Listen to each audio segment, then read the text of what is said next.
تبارك الذي نزل الفرقان على عبده ليكون للعالمين نذيرا. جب قربانی کی جاتی ہے تو مسنون ہے کہ قربانی کرتے وقت آدمی یہ پڑھے کہ ان صلاتی و نسکی و محیایا و مماتی للہ رب العالمین، جس کے معنی یہ ہے کہ میری نماز، میری قربانی اور میرا جینا مرنا سب اللہ کے لیے ہے جو رب العالمین ہے، تمام جہانوں کا پروردگار ہے. اور یہ تعمیل ہے قرآن کریم کے ایک حکم کی،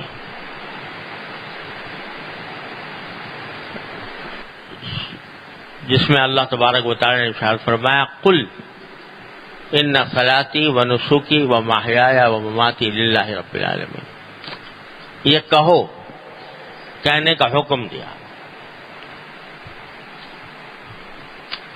ان صلاتی و نسکی و محیا و مماتی للہ رب العالمین لا شریک لہ بذلک امرت وانا اول المسلمین. یہ کہنے کا حکم ہے اور حضور نبی کریم سرور عالم صلی اللہ علیہ وسلم سے منقول ہے کہ جب قربانی فرماتے تو یہ کلمات ادا فرماتے تھے. تو اس کے یہ جو جملہ کہلوایا گیا ہے ہم سے اور آپ سے، یہ خالی از علت نہیں، یہ بیکار نہیں، کوئی سبق دینے کے لیے کہلوایا گیا ہے. اور اس کے ظاہری معنی تو بالکل واضح ہیں کہ میری نماز بھی اللہ کے لیے، میری قربانی بھی اللہ کے لیے. یعنی میں یہ عبادتیں خالص اللہ تبارک و تعالی کی رضا جوئی کے لیے کر رہا ہوں، کوئی اور دنیاوی مقصد نہیں ہے، ریاکاری مقصود نہیں، نام و نمود مقصود نہیں، اللہ ہی کے لیے کر رہا ہوں. تو یہ تو تقریباً ہر مسلمان جانتا ہے کہ بھئی عبادت وہی اللہ تعالیٰ کے ہاں قابل قبول ہوتی ہے جو اللہ کے لیے کی جائے، اللہ تعالیٰ کی خوشنودی کے لیے کی جائے. دکھاوے کے لیے کرے گا آدمی تو اس کے اللہ تعالیٰ کے ہاں ایک حبہ برابر بھی کوئی قیمت نہیں ہے، بلکہ الٹا نقصان. ریاکاری بہت بڑا سخت گناہ ہے. تو ایسی چیزیں ریاکاری کے جو اچھے خاصے عمل کو بھی نہ صرف اکارت کر دیتی ہے بلکہ گناہ بنا دیتی ہے. اور ایک حدیث میں تو یہاں تک منقول ہے کہ یہ ریاکاری ایک طرح کا شرک ہے. من صلی یرائی فقد اشرک باللہ، جو ریاکاری کے لیے نماز پڑھے اس نے اللہ کے ساتھ شریک ٹھہرا دیا مخلوق کو. کرنا تو کام اللہ کے لیے، مخلوق کے لیے کر رہا. ومن صام یرائی فقد اشرک باللہ، جو ریاکاری کے لیے روزہ رکھے وہ اس نے اللہ تعالیٰ کے ساتھ کسی کو شریک کر دیا. تو یہ بات تو ہر مسلمان جانتا ہے. اللہ تعالیٰ اس پر عمل کی بھی توفیق عطا فرمائے، ریاکاری سے بچائے، اخلاص پیدا فرما دے. لیکن آگے اللہ تعالیٰ نے دو لفظ اور بڑھا دیے عبادتوں کے ساتھ. نماز ریاکاری کے لیے نہ ہو، اللہ کے لیے ہو، سمجھ میں آ گیا. قربانی اللہ کے لیے ہو، ریاکاری کے لیے نہ ہو، سمجھ میں آ گیا. لیکن آگے فرمایا وہ محیایا و مماتی، میرا جینا بھی اور میرا مرنا بھی اللہ کے لیے ہے جو رب العالمین ہے. یہ کیا کہہ دیا کہ جینا اور مرنا اللہ کے لیے ہے؟ عبادت اللہ کے لیے ہے، ٹھیک. قربانی اللہ کے لیے ہے، ٹھیک. نماز روزہ اللہ کے لیے ٹھیک، جینا اللہ کے لیے کیسے ہوتا ہے اور مرنا اللہ کے لیے کیسے ہوتا ہے؟ یہی سبق دینا مقصود ہے در حقیقت، کہ ایک مومن کی پوری زندگی حقیقت میں وہ اللہ کے لیے ہونی چاہیے. اور اللہ کے لیے زندگی ہونے کے دو مطلب ہیں. ایک مطلب تو یہ ہے کہ بات صرف یہاں ختم نہیں ہوتی کہ تم نے جانور کے گلے پر چھری پھیر دی اور قربانی ہو گئی، ثواب بھی مل گیا قربانی کا اگر تم نے اخلاص کے ساتھ کی تھی، گوشت کا مزہ بھی تم نے اڑا لیا، دعوتیں بھی کر لیں، لیکن اللہ تعالیٰ نے اس کا اجر و ثواب بھی تمہیں عطا فرما دیا. یہ تو ہے، لیکن آگے جو سبق دیا جا رہا ہے وہ یہ کہ یہ قربانی جو ہم نے تم سے کروائی ہے یہ در حقیقت ایک مظاہرہ ہے اور ایک نمونہ ہے اس قربانی کا جو ہم نے تم سے مطلوب ہے. وہ کیا ہے کہ جب زندگی گزارو، زندگی کے معرکے میں داخل ہو اور زندگی کے اندر بے شمار مطالبات، تقاضے، خواہشات، جذبات تمہارے دل میں پیدا ہوں، تو وہاں پر بھی اسی طرح قربانی کرو جس طرح تم نے جانور کی قربانی کی. کہ ہمارا حکم تھا قربان کرنے کا، تم نے جانور کو قربان کر دیا، ہمارے حکم کی اطاعت میں، اس کی تابعداری میں. تو اب آگے جب زندگی گزار رہے ہو تو اس زندگی کے دوران بہت سے تقاضے پیدا ہوں گے، دل بہت سی چیزوں کو چاہے گا، لیکن وہ ہم نے منع کر رکھی ہیں. تو اس موقع پر اپنی ان خواہشات کو کچل کر ان کے گلے پر چھری پھیرو اور ان کی قربانی کرو، اس لیے کہ تمہاری زندگی اللہ کے لیے ہے، رب العالمین کے لیے ہے. تو اس وجہ سے جب بھی کبھی کسی گناہ کا داعیہ پیدا ہو، جب بھی کسی ناجائز کام کی خواہش دل میں جنم لے، جب بھی کسی حرام کام کو دل مچلے، تو اس کو قربان کرو، اس کو قربان کرو. مثلا جب زندگی گزار رہے ہو تو لوگوں کے ساتھ اٹھنا بیٹھنا بھی ہے، مجلسیں بھی ہیں، اور مجلسیں گرم کرنے کا ایک لازمی حصہ تقریباً یہ ہے کہ اس میں کسی کی غیبت ہو جائے گی، اور جب غیبت کرنے کو دل چاہے گا تو دل مچلے گا کہ فلاں کا ذکر آ گیا، لاؤ یہ بات کہہ دوں، مزہ آ جائے گا، مجلس گرم ہو جائے گی، لوگ اس جملہ بازی پر، اس فقرہ بازی پر واہ واہ کریں گے. یہ دل میں چل رہا ہے. اس وقت تمہیں یاد آئے کہ میرے اللہ نے یہ فرمایا تھا کہ غیبت کرنا ایسا ہے جیسے کہ مردہ بھائی کا گوشت کھانا.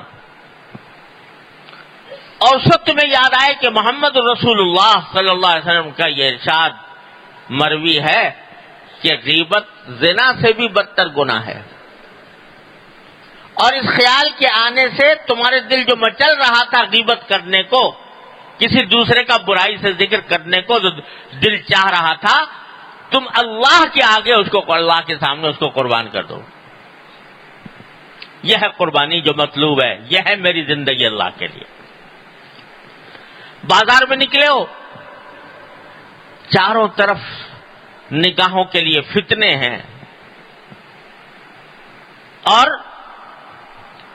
صورتیں ایسی سامنے آ رہی ہیں کہ دل مچل رہا ہے کہ نگاہ ڈال لو، لذت لے لو، تھوڑی دیر کا مزہ حاصل کر لو.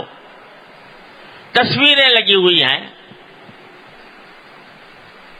بے پردگی کا سیلاب ہے، اور نگاہ اس کی طرف ڈالنے کو دل مچلتا ہے، دل چاہتا ہے کہ کر گزروں.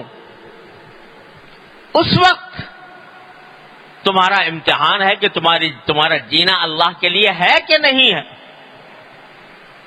اللہ کے لیے ہے یا اپنے نفس کے خواہشات پوری کرنے کے لیے ہے. اگر اللہ کے لیے ہے تو پھر یہ جو تمہاری خواہش دل میں پیدا ہو رہی ہے اس کو کچلنا ہوگا، اس کی قربانی دینی ہوگی.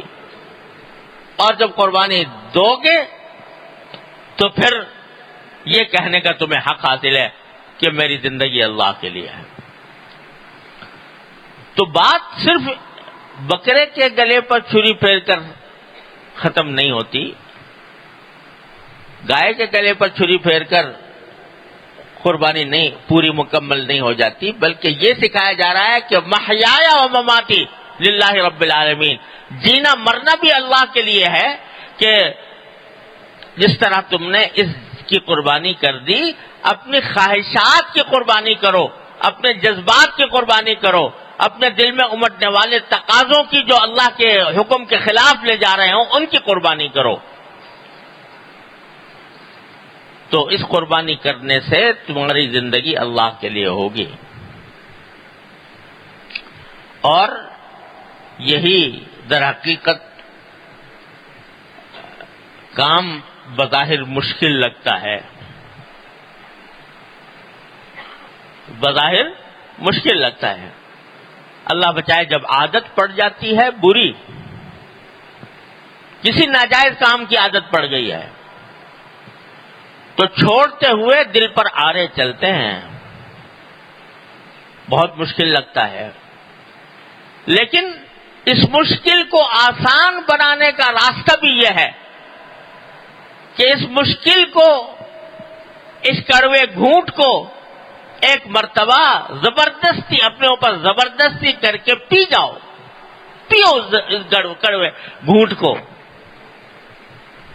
تو اللہ تبارک و تعالیٰ پھر آسانی بھی پیدا فرما دیتے ہیں. جوں جوں بندہ ہمت سے کام لیتا ہے، جوں جوں بندہ ایک طرف اپنی ہمت سے کام لیتا ہے، دوسری طرف اپنے اللہ کو پکارتا ہے کہ یا اللہ میں اس مشکل میں مبتلا ہو گیا ہوں، میرے نفسانی تقاضے، میری نفسانی خواہشات، میرے جذبات مجھے گناہ کی طرف لے جانے والے ہیں، میں کہیں بہک نہ جاؤں، اے اللہ اپنی رحمت سے مجھے بچا لے. اس سے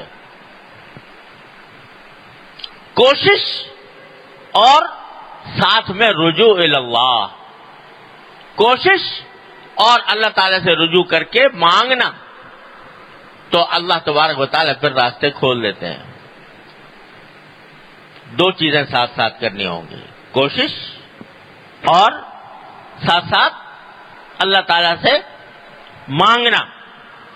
یا اللہ باہر نکل رہا ہوں، نہ جانے کیا منظر سامنے آ جائے، نہ جانے کس مشکل میں، کس گناہ میں مبتلا ہو جاؤں، اے اللہ میری حفاظت فرما لیجئے، اے اللہ میری نگاہوں کی حفاظت فرمائیے، اے اللہ میری زبان کی حفاظت فرمائیے، اے اللہ میرے کانوں کی حفاظت فرمائیے. رجوع اللہ اور اپنی طرف سے کوشش. ہمارے حضرت حکیم الامت قدس اللہ تعالی سرہ کا یہ جملہ میں نے پتہ نہیں کتنی مرتبہ اپنے حضرت سے سنا اور کتنی مرتبہ آپ حضرات کو سنایا، مگر ہر مرتبہ دل چاہتا ہے کہ اس کو دہرایا جائے. فرمایا کرتے تھے کہ وہ ذرا سی بات جو حاصل ہے تصوف کا، وہ ذرا سی بات جو حاصل ہے تصوف کا، یہ ہے کہ جب کسی طاعت کے انجام دینے میں سستی ہو تو سستی کا مقابلہ کر کے وہ طاعت کرے، اور جب کسی گناہ کا تقاضا دل میں پیدا ہو تو اس گناہ کا مقابلہ کر کے، اس تقاضے کا مقابلہ کر کے اس گناہ سے بچے۔ فرمایا کہ اسی سے تعلق مع اللہ پیدا ہوتا ہے، اسی سے باقی رہتا ہے، اسی سے ترقی کرتا ہے۔ کیا مانا؟ کہ اپنے اوپر زبردستی، اپنے اوپر زبردستی، طاعت کے کرنے کے لیے زبردستی، گناہ سے بچنے کے لیے زبردستی، جب تک یہ ایک مرتبہ ہمت کر کے نہیں کرو گے، اس وقت تک جینا تمہارا اللہ کے لیے نہیں ہوگا۔ محیایا، میری زندگی، و مماتی، میری موت، سب اللہ کے لیے ہے، رب العالمین کے لیے۔ کب ہوگی؟ جب ہمت کر لو گے اور یہ عزم کر لو گے کہ دل کتنا ہی مچل رہا ہو، لیکن میں کسی صورت اللہ تبارک و تعالیٰ کے حکم کی خلاف ورزی نہیں کروں گا۔ یہ جب عزم اور اپنے اوپر زبردستی کر کے، اپنی خواہشات کو کچل کر، جب ان کی قربانی دے کر جب گناہوں سے بچو گے، تو اسی نسبت سے اللہ تبارک و تعالیٰ کے ساتھ تعلق بڑھے گا، اسی نسبت سے قرب حاصل ہوگا۔ اللہ تبارک و تعالیٰ کو وہ دل بہت پسند ہے جو اس کی طاعت میں ٹوٹیں، یعنی وہ خواہشات کی قربانی دے کر آدمی اپنے دل کو توڑے۔ دل تو چاہ رہا تھا کہ گناہ کر لوں، لیکن اللہ تبارک و تعالیٰ کے تصور سے گناہ سے زبردستی کر کے اپنے آپ کو روک لیا۔ شیشہ تھا، دل کا چکنا چور ہو گیا اس وجہ سے، لیکن جو چکنا چور ہوتا ہے اللہ کی وجہ سے، تو اللہ تبارک و تعالیٰ پھر اس کو اپنے محبت کا، معرفت کا، تعلق کا مورث بناتے ہیں۔ اللہ تعالیٰ کی سنت یہ ہے، نہ بچا بچا کے تو رکھ اسے کہ یہ آئینہ ہے وہ آئینہ، نہ بچا بچا کے تو رکھ اسے کہ یہ آئینہ ہے وہ آئینہ، جو شکست ہو تو عزیز تر ہے نگاہ آئینہ ساز میں۔ یہ تو دل تو بنایا اللہ میں نے، یہ شیشہ اس لیے بنایا کہ یہ توڑا جائے اس کو، یعنی اس کی خواہشات اس لیے پیدا کی ہے تاکہ کچلی جائیں۔ ارے بھائی، فرشتے بھی تو تھے دنیا میں، کائنات میں، تسبیح تقدیس میں لگے ہوئے تھے، ان کے دل میں کوئی گناہ کا خیال بھی نہیں آتا تھا، لیکن اللہ میاں نے کہا کہ نہیں، یہ کافی نہیں، ایسی مخلوق ہونی چاہیے جس کے دل میں گناہ کے جذبات بھی ہوں، جس کو گناہ کرنے کا دل بھی چاہے، اور پھر وہ ہمارے خاطر اپنے دل کی خواہش کو توڑ کر، اس کی قربانی دے کر ہماری خاطر سے قربانی دے اور اپنے آپ کو زبردستی کر کے گناہ سے بچائے، تو وہ ہوگا،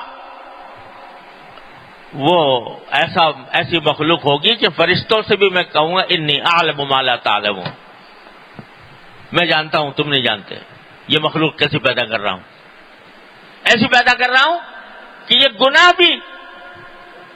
کی بھی نہ صرف صلاحیت رکھتی ہے، بلکہ گناہ کے جذبات اس کے دل میں موجیں مارتے ہیں۔ اس کے باوجود جب یہ میرے تصور سے، میرے حکم کی خاطر مجھ سے قرب حاصل کرنے کے لیے جب یہ اپنے دل کی خواہش کو کچلتی ہے، تو یہ تمہارے سے، اے فرشتوں، تم سے آگے بڑھ جاتی۔ اگر حضرت یوسف علیہ السلام میں انسانی جذبات نہ ہوتے، لقد ہمہ بھی نہ ہوتا، ہمہ بہا نہ ہوتا، کچھ خیال ہی نہ ہوتا، کوئی تصور ہی نہ آتا گناہ کا، تو کیا فرق، وہ کیا کمال تھا کہ گناہ سے بچ گئے۔ ارے کمال تو اسی ہوا کہ لقد ہمت بھی وہم بہا، خیال آ گیا لیکن لولا ان رأى برہان ربی، پروردگار کا برہان دیکھ کر رک گئے۔ کس طرح رک گئے؟ کس طرح رک گئے کہ بھاگ کھڑے ہوئے۔ مولانا رومی رحمۃ اللہ علیہ فرماتے ہیں کہ بھاگ کھڑے ہوئے۔ کیسے بھاگ کھڑے ہوئے کہ معلوم تھا کہ سامنے دروازے پر تالے لگائے ہوئے ہیں زلیخا نے، دروازہ بند ہے، راستہ نکلنے کا ہے نہیں، لیکن یہ سوچا کہ میرے بس میں اتنا ہے کہ بھاگ کر دروازے تک چلا جاؤں، تو اپنے حصے کا اتنا کام کر لوں کہ دروازے تک بھاگ کے چلا جاؤں۔ چلے گئے اور پھر پروردگار کو پکارا، لَإِلَّمْ إِلَّا تَصْرِفْ عَنِّي كَيْدَهُنَّ أَصْبُ إِلَيْهِنَّ وَأَكُن مِّنَ الْجَاهِلِينَ۔ پکارا تھا، اللہ اگر آپ نے مجھ سے یہ ان کا مکر دور نہ کیا تو میں مائل ہو جاؤں گا، جاہلوں میں داخل ہو جاؤں گا۔ پکارا پروردگار کو، اپنے حصے کا کام کر لیا، دروازے تک پہنچ گئے، اور پھر پکارا اللہ کو کہ اللہ یہاں تک تو میں آ گیا، آگے بچانا آپ کا کام ہے۔ تو کیا ہوا؟ جب بندہ اپنے حصے کا کام کر لیتا ہے تو اللہ میاں اپنے حصے کا کام کرتا ہے۔ دروازے ٹوٹ کے تالے ٹوٹ گئے تو مولانا فرماتے ہیں کہ گرچہ رکھنا نیست عالم را پدید، گرچہ رکھنا نیست عالم را پدید، خیرہ یوسف وار می باید دوید۔ اگرچہ اس دنیا میں گناہوں سے بچ کر بھاگنے کا کوئی راستہ نظر نہیں آ رہا، چاروں طرف فتنے ہیں، چاروں طرف گناہوں کی آگ بھڑکی ہوئی ہے، باہر نکلنے کا راستہ نظر نہیں آ رہا، لیکن جس طرح یوسف علیہ السلام بھاگے تھے کہ دروازے تک بھاگ گئے اس اور بعد میں اپنے اللہ کو پکارا، اس طرح تم بھی خیرہ یوسف وار می باید دوید، اس طرح دوڑ کے تم بھی چلے جاؤ اور پھر پکارو اللہ کو، تو اللہ تبارک و تعالیٰ پھر انشاءاللہ بچائیں گے تمہیں۔ لیکن یہ عزم کرنا ہوگا کہ دل پر چوٹ مارنی ہے، زبردستی کرنی ہے، اپنی اس خواہش کو کچلنا ہے، یہ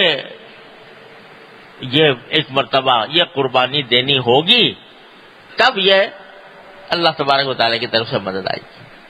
اور یہ بھی عرض کر دوں کہ یہ جب انسان اللہ تعالیٰ کے راستے پر چلتا ہے اور اپنے آپ کو گناہوں سے بچانے کا عزم کرتا ہے، چوٹیں مارتا ہے اپنے دل پر، تو الحمدللہ اس کا یہ عمل اللہ تعالیٰ کو بڑا محبوب ہے۔ بعض اوقات اس کے بعد ایک کشاکش ہوتی ہے نفس کی اور انسان کے ضمیر کی، نفس کی اور انسان کے عزم اور ارادے کی، شیطان کی اور انسان کی لڑائی چلتی ہے، کشتی چلتی ہے۔ اس کشتی میں جب تم ایک مرتبہ تم نے اس کو ڈھا دیا تو کبھی وہ دوبارہ تمہیں بھی ڈھا دیتا ہے، لیکن یہ مایوس ہونے کی بات نہیں ہے، پھر دوبارہ تم پھر وہی عمل کرو گے تو دوبارہ اس کو ڈھا دو گے، اور یہ کشتی چلتے چلتے ایک وقت ایسا آتا ہے کہ پھر اس کی قوت کمزور پڑ جاتی ہے، طاقت مزمحل ہو جاتی ہے، اور اس کے بعد تمہیں اس کے اوپر قابو پانا مشکل نہیں رہتا۔ شروع میں مشکل ہوتی ہے، لیکن اس مشکل کا حل یہی ہے کہ اس مشکل کو برداشت کرو، اس مشکل کو برداشت کر کے کڑوے گھونٹ پیو تو پھر ہو جاتا ہے۔ تو بھائی محیا سبق جو دیا جا رہا ہے، قربانی تو کر دی، لیکن اب مرحلہ درپیش ہے اپنے خواہشات اور جذبات کی قربانی کا، تو تمہارا مرنا بھی اللہ کے لیے ہونا چاہیے، تمہارا جینا بھی اللہ کے لیے ہونا چاہیے، تمہارا مرنا بھی اللہ کے لیے ہو، جو کچھ ہو وہ اللہ کے لیے ہو۔ مرنا بھی اللہ کے لیے کیا، چلو جینا یہ ہو گیا کہ اپنی زندگی کو اللہ تبارک و تعالیٰ کی رضا کے مطابق ڈھالنے کی کوشش اور اس کے لیے اپنے جذبات کی قربانی دے کر جی لیے۔ مرنا اللہ کے لیے کیا، مماتی، میرا مرنا بھی اللہ کے لیے، مرنا بھی اللہ کے لیے۔ اس کا ایک مطلب تو یہ ہے کہ موت جو ڈرنے کی، عام طور سے ڈرنے کی چیز سمجھی جاتی ہے اور جس سے انسان خوف کھاتا ہے، برا سمجھتا ہے، لیکن جب اس نے اپنی زندگی اللہ کے لیے کر دی تو پھر موت میں بھی اس کو کوئی ڈر نہیں۔ موت کے اندر ڈر ہونے کے بجائے وہ یہ دعا کرتا ہے، اللہم احینی ما علمت الحیات خیرا لی وتوفنی اذا علمت الوفات خیرا لی۔ اے اللہ، مجھے جب تک آپ اچھا سمجھتے ہیں میرے حق میں مجھے زندہ رکھیے، اور جب آپ میرے لیے وفات پسند فرمائیں اس وقت مجھے وفات دے دیجیے۔ تو میری اپنی طرف سے کوئی تجویز نہیں، نہ زندگی کی نہ موت کی۔ جو میرا اللہ کہے، جو میرا اللہ میرے لیے پسند کرے، میں اس پر راضی ہوں۔ لہذا موت کی تمنا کرنا نہیں منع، موت کی تمنا کرنا نہیں، موت پر اقدام کرنا، خودکشی منع۔ لیکن موت میری جو وہ بھی اللہ کے لیے ہے، کیا مطلب اس کی تقدیر کے حوالے ہے، اور میری دعا یہ ہے کہ اللہ اپنے فضل و کرم سے اس وقت مجھے موت عطا فرمائیے جب میرے حق میں موت بہتر ہو۔ اللہم اجعل الحیات زیادۃ لی فی کل خیر واجعل الموت راحۃ لی من کل شر۔ اے اللہ، زندگی کا ہر لمحہ میرے اندر میرے لیے خیر لے کر آئے،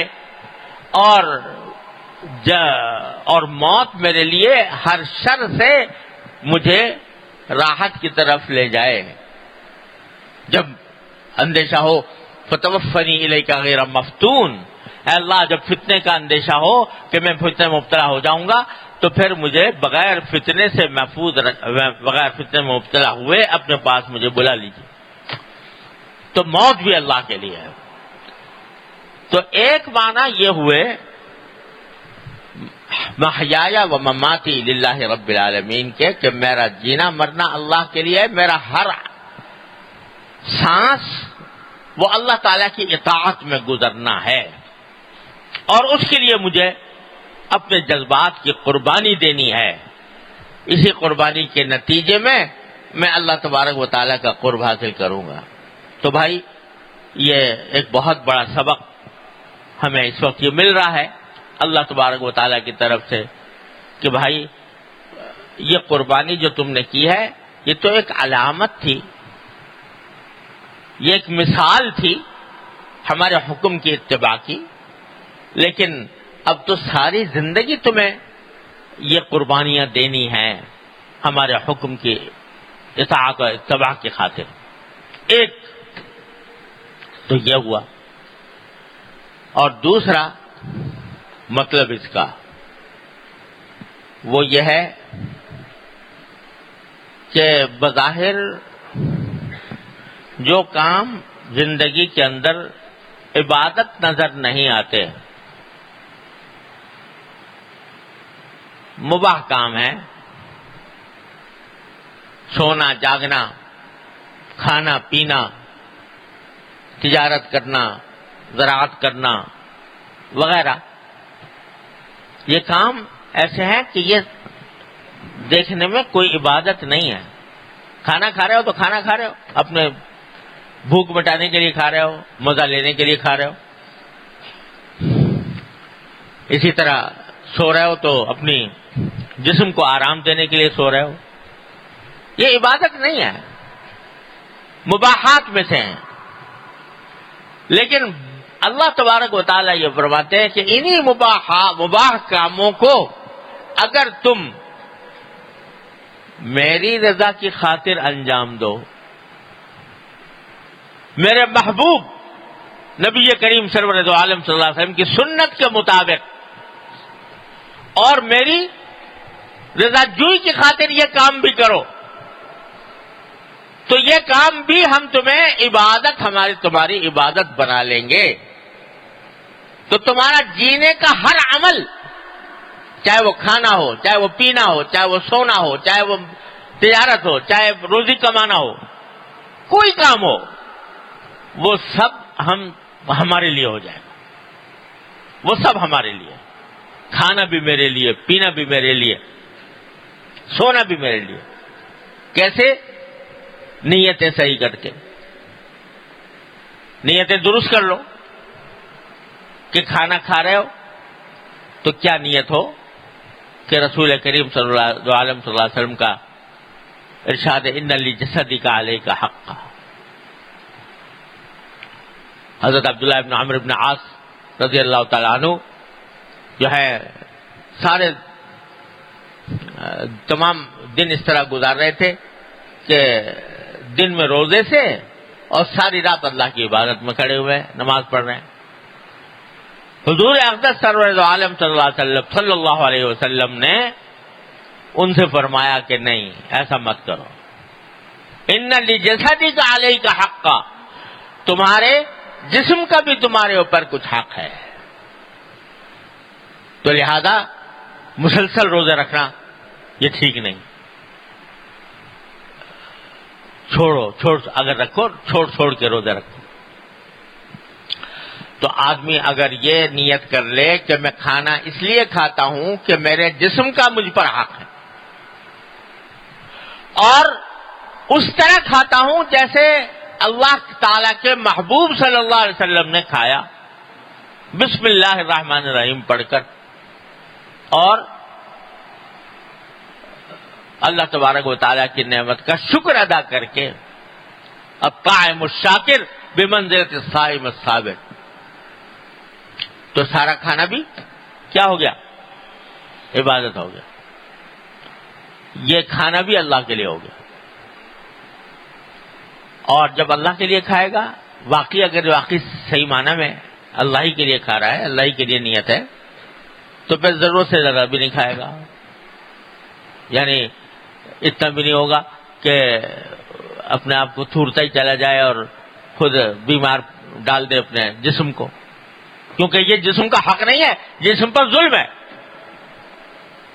ارے جسم کا حق تو یہ تھا کہ اتنا کھاؤ جس سے تمہارا جسم صحت مند رہے، لیکن تم نے اگر اتنا کھا لیا کہ اس کو بیماری لاحق ہو گئی جسم کو، تو یہ جسم کا حق کیا ادا ہوا؟ یہ تو ظلم ہوا جسم کے اوپر، جو ناجائز ہوا۔ اور اس کا بہترین طریقہ حضرت حکیم الامت قدس اللہ تعالیٰ سرہ نے بیان فرمایا کہ ہر آدمی کو جب آدمی کھا رہا ہوتا ہے تو کھاتے وقت ایک مرحلہ ایسا آتا ہے جس میں انسان کو دل میں تردد پیدا ہوتا ہے کہ اور کھاؤں یا نہ کھاؤں۔ آتا ہے کہ نہیں آتا؟ ایسا ایک مرحلہ آتا ہے، جب وہ مرحلہ آئے اس کو چھوڑ دو، اسے چھوڑ دو، تو یعنی یہ جو تردد دل میں پیدا ہو رہا ہے نا، وہ اس لیے پیدا ہو رہا ہے کہ جسم کا جتنا حق تھا وہ تو آ گیا، وہ ادا ہو گیا۔ اب جو تردد پیدا ہو رہا ہے وہ اس لیے پیدا ہو رہا ہے کہ یہ آگے کچھ لذت آ رہی ہے، مزہ آ رہا ہے، اس مزے کو اور زیادہ دراز کرنے کو دل چاہ رہا ہے، اور ساتھ میں یہ اندیشہ بھی ہے کہ کہیں اگر اور کھایا تو کہیں نقصان نہ ہو جائے۔ تو یہ مرحلہ وہ ہے جہاں پر کہ چھوڑ دینا چاہیے۔ تو یہ کھانا بھی کیا ہو گیا؟ اللہ کے لیے ہو گیا۔ پانی پیو اللہ کے لیے، کہ اللہ تعالیٰ کی نعمت سمجھ کر اس کا شکر ادا کر کے الحمدللہ کہہ کر۔ حضرت حاجی صاحب رحمۃ اللہ علیہ کی بات حضرت حکیم الامت قدس اللہ تعالیٰ سرہ نے بیان فرمائی کہ حضرت فرماتے تھے کہ جب پانی پیو تو خوب ٹھنڈا پیا کرو تاکہ جسم کے روئیں روئیں سے الحمدللہ نکلے. تو آدمی جب شکر ادا کر کے پی رہا ہے تو یہ پینا بھی اللہ کے لیے ہوا. سو رہا ہے تو اس لیے کہ رسول کریم صلی اللہ علیہ وسلم نے فرمایا تھا ان لعینک علیک حقا، تمہاری آنکھ کا بھی تم پر حق، تو اس لیے سو رہا ہے. غرض صبح سے لے کر شام تک کی زندگی میں کوئی فعل ایسا نہیں ہے جس کو اچھی نیت کر کے عبادت نہ بنایا جا سکے. تو اس لیے محیایا مماتی للہ رب العالمین کے معنی یہ ہوئے کہ جو کچھ بھی میں کروں گا دنیا میں اپنی زندگی میں، چاہے بظاہر وہ دیکھنے میں عبادت نہ ہو لیکن وہ اللہ ہی کے لیے ہے. اور میرے حضرت والا حضرت عارف قدس اللہ تعالیٰ سرہ، اللہ تعالیٰ ان کے درجات بلند فرمائے ہیں، بار بار یہ ہمیں نصیحت فرمایا کرتے تھے. اتنی مرتبہ فرمائی اور فرماتے ہی رہے کہ شرم آ گئی. وہ یہ فرماتے تھے کہ روزانہ صبح کو فجر کی نماز پڑھنے کے بعد جو مسنون دعائیں ہیں نماز کے بعد کی، وہ کرنے کے بعد یہ کہہ لیا کرو، یہ نیت کر لیا کرو، ان صلاتی و نسکی و محیای و مماتی للہ رب العالمین.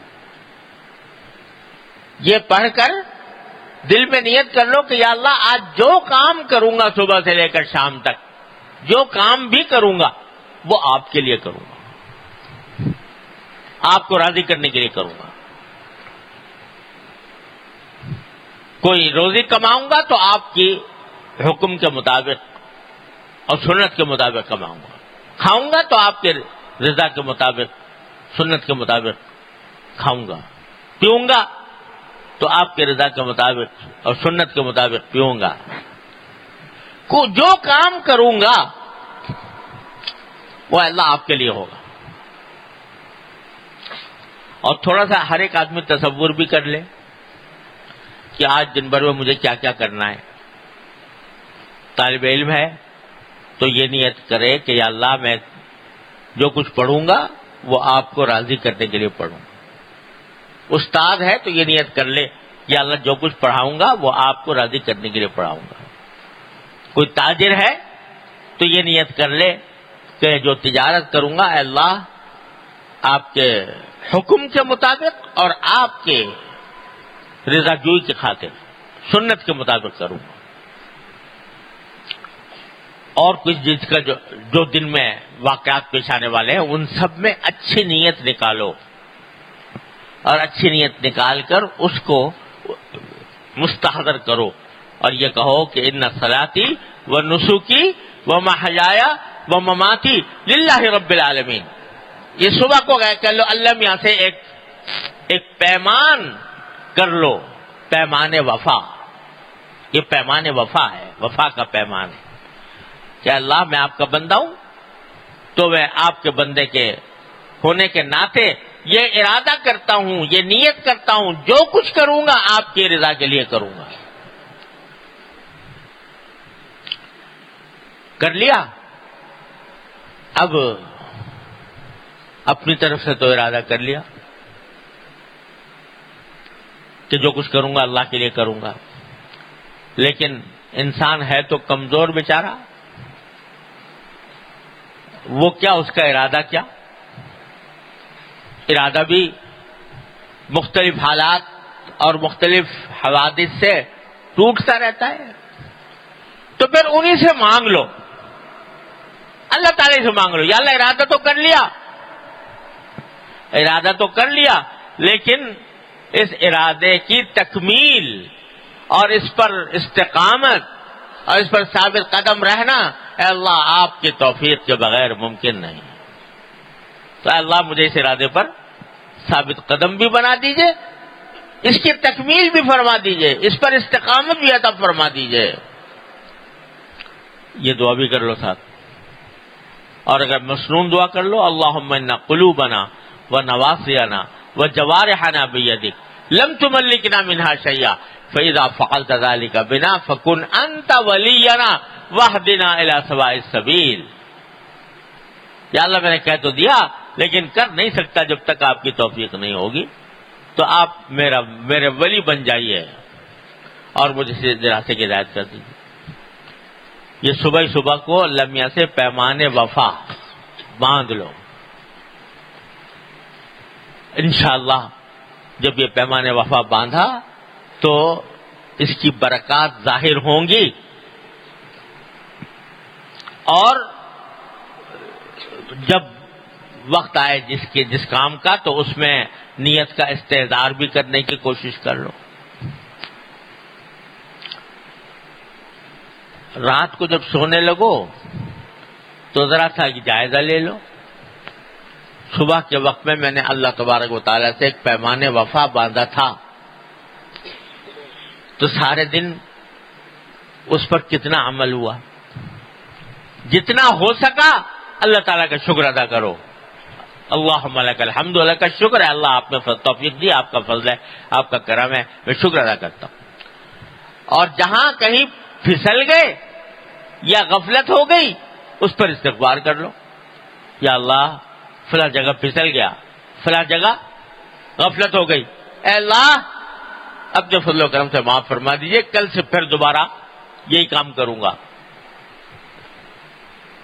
تو اللہ تعالیٰ کی توفیق پر شکر، اپنی کوتاہی پر استغفار کر لو. سو جاؤ، ہمارے حضرت فرمایا سو جاؤ، انشاءاللہ اگر موت آ گئی سیدھے جنت میں جاؤ. ہمارے حضرت فرمایا کرتے تھے کہ اگر یہ سب کام کر کے اور رات کو شکر ادا کر کے اور جو کچھ غلطیاں کوتاہیاں ہوئیں ان پر استغفار توبہ کر کے سو جاؤ، اگر رات کو نیند میں موت آ گئی تو فرمایا کرتے سیدھے جنت میں جاؤ گے انشاءاللہ. بتاؤ بھائی، پھر بھی کوئی کہتے ہیں دین مشکل کام ہے، دین کے اوپر عمل کرنا بڑا مشکل ہے. یہ ہے ان صلاتی و نسکی و محیایا و مماتی للہ رب العالمین. اس کو صبح کو اس پیمان وفا کو استوار کر لیا کرو. اللہ تعالی ہم سب کو اس کی توفیق عطا فرمائے. اللہم صلی علی سیدنا مولانا محمد وعلی سیدنا محمد کما صلیت علی ابراہیم وعلی آل ابراہیم انک حمید مجید.